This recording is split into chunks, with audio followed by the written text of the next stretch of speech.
प्रणाम प्रभु जी। हाँ मुकेश भाई, बोलिए बोलिए। प्रभु जी, परब्रह्म परमात्मा ने हमें जो जन्म दिया है, तो हम्म। वो जन्म मृत्यु के फेरे से निकलने के लिए दिया है। और इस जन्म में हमें उस परब्रह्म परमात्मा की भक्ति करनी है और उनको जानना है। लेकिन हाँ प्रभु जी, जो छोटे बच्चे होते हैं कि हाँ बॉर्न बेबी से लेके 2-3 महीने तक के, जो हाँ दुर्भाग्यवश गुजर जाते हैं, तो हाँ प्रभु जी उनको तो परब्रह्म परमात्मा को जानने का और उनको पहचानने का और उनकी भक्ति करने का मौका ही नहीं मिला। तो क्या वह वापिस इस जन्म मृत्यु के फेरे में फँस जाते? हाँ, वापिस जन्म लेंगे ना। फिर जब जैसा आयुष्य रहेगा, देखो वो 2 4 6 महीने के गुजर जाते हैं, बहुत ऐसे होते हैं। तो वो उसका कर्म सिर्फ उतना ही था उसके माता पिता के साथ, इसलिए वो आए थे, खत्म करके चले गए। कभी कभी आपने देखा होगा कि माता पिता को सिर्फ एक ही संतान और 6 महीने की गुजर गई, उसके बाद में कभी संतान हुई ही नहीं।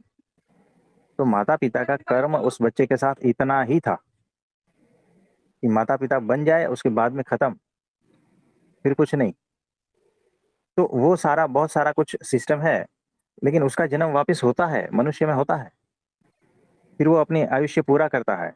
फिर उसमें सत्पुरुष का समागम हो जाता है, मिलन हो जाता है, तब उसकी यात्रा और आगे बढ़ती है। तो ऐसा है, वो जब तक मुक्त नहीं होता तब तक चक्कर में फंसा ही है, बार बार जन्म लेगा ही। तो उसकी फिक्र नहीं करनी है ना। वो लेता रहेगा जब तक मुक्त नहीं होता है, तब तक लेता रहेगा। तो प्रभु जी, उसको वापिस से मनुष्य जन्म में आने के लिए तो कितना टाइम लगेगा ना? नहीं, ऐसा जरूरी नहीं है। उसका कर्म इस प्रकार से है तो नेक्स्ट जन्म मनुष्य का है, फिर नेक्स्ट जन्म मनुष्य का है, फिर आगे आगे बढ़ता है। लेकिन उसके कर्म अगर ऐसे है बहुत ही, तो उसमें से पशु में भी जा सकता है। मतलब पिछले जन्म?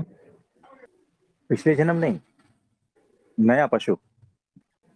देखो ऐसे भी किस्से हैं कि जो बैल होता है ना, वो एकादशी करता है। उसे कैसे पता कि आज एकादशी है? उस दिन वो खाना पीना कुछ नहीं खाता। उसके संस्कार एकादशी के कहाँ से आए? उसको किसी ने नहीं सिखाया। तो वो जो जीव है, बैल की जिंदगी जीने के लिए कुछ सजा थी, कुछ कर्म ऐसे थे जिसको भुगतने के लिए है। लेकिन वो आया था कहाँ से? मनुष्य में। और था क्या? एकादशी करने वाला भक्त था। और उसे कौन सी बात ऐसी होगी जो बैल बन के आया है ना। ये ऐसे होते जी। हैं, यहाँ से वहां, वहां से यहाँ, ये सब कुछ उल्टा सुल्टा होता रहता है। तो ये बात है। प्रभु जी, मतलब इससे हमें ये पता चलता है कि हमें जो अभी ज़िंदगी मिली है और जो हाँ परब्रह्म प्राप्त हुए हैं, तो उसका हाँ, कितना बड़ा इम्पोर्टेंस है हमारे जीवन में। परफेक्टली। चूक गए तो गए।